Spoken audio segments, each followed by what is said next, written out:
Kapin 916 ka mga out-of-school youth, mga preso kang Antique Rehabilitation Center, kag mga kabugtuan natin nga ITAS, ang nagbaol ka eksaminasyon sa elementarya kag high school, kag ginpatigayon kang alternative learning system kang Department of Education. Aga palang gindagsa rin ang Delegate Angel Salazar Junior Memorial School, kang mga nagbaol kang sangkaadlaw nga eksaminasyon.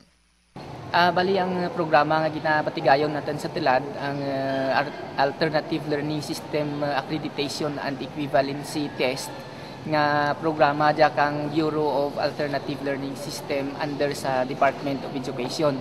Tungod nga sa TILAD may 3 ka bureaus under sa Basic Education by virtue kang Republic Act 9155, ang Bureau of Elementary Education, Bureau of Secondary Education, kag Bureau of Alternative Learning System.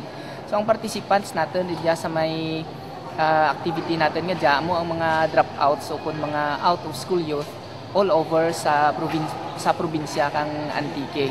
Kag ang purpose na kadya nga ginatugruan sanda kang exam para nga kung makapasar sanda tungod under sa programa nga dya pagatugruan sanda kang diploma nga graduate sanda sa elementary or secondary kung sa diin sanda nag-drop.